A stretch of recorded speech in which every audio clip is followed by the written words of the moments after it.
నమస్కారం. బుధవారం గణపతికి ప్రీతిపాత్రమైన రోజు.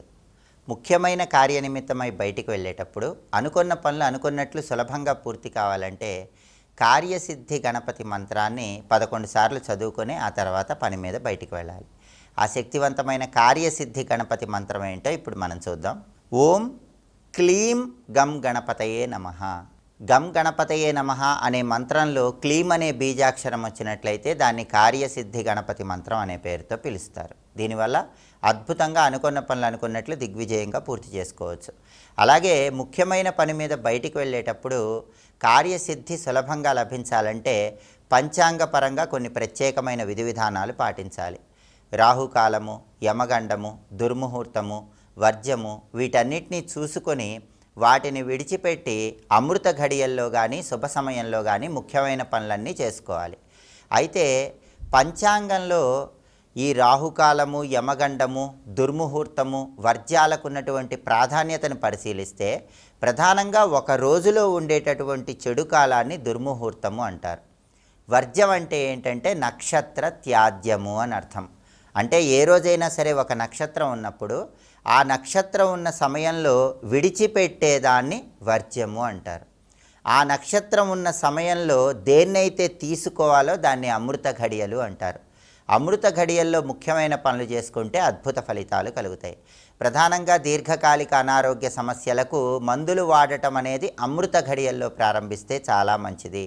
అమృత ఘడియల్లో దైవారాధన చేస్తే ఆ దైవారాధన వల్ల ఫలితాలు కూడా రెట్టింపు అవుతాయని జ్యోతిష శాస్త్రపరంగా చెప్పడం జరిగింది. అయితే మనకు యోగాలకు కూడా పంచాంగంలో ప్రత్యేకమైన ప్రాధాన్యత చెప్పడం జరిగింది.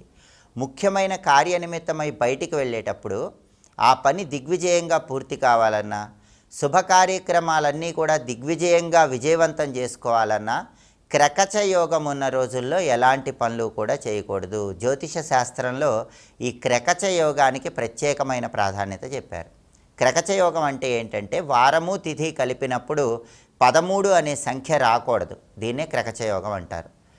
వారాల్లో ఆదివారం మొట్టమొదటి రోజు, తిథుల్లో ఏకాదశి తిథి 11వ తిథి అవుతుంది, ద్వాదశి తిథి 12వ తిథి అవుతుంది.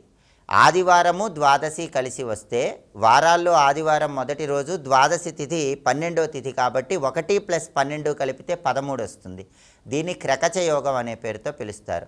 కాబట్టి ఆదివారం ద్వాదశి కలిసి వచ్చిన రోజు ముఖ్యమైన పనులు కానీ శుభ కార్యక్రమాలు కానీ అలాంటివి చేసుకోకూడదు.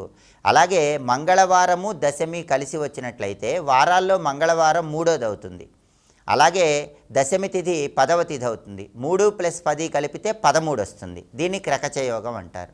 అదేవిధంగా బుధవారము నవమి తిథి కలిసి వచ్చిన, గురువారము అష్టమి తిథి కలిసి వచ్చిన, శుక్రవారము సప్తమి తిథి కలిసి వచ్చిన, శనివారము షష్ఠి తిథి కలిసి వచ్చినా కూడా వీటిని క్రకచ యోగాలు అనే పేరుతో పిలుస్తారు. శుభ కార్యక్రమాలు ఏవి కూడా నిర్వహించరాదని జ్యోతిష శాస్త్ర ప్రామాణిక గ్రంథాల్లో చెప్పడం జరిగింది.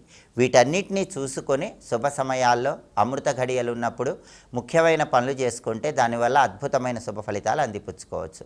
బుధవారం సందర్భంగా కార్యనిమిత్తమై బయటికి వెళ్ళేటప్పుడు ఏ కార్యసిద్ధి గణపతి మంత్రాన్ని చదువుకొని వెళితే అద్భుత ఫలితాలు కలుగుతాయో ఇంకొకసారి చూద్దామా మరి.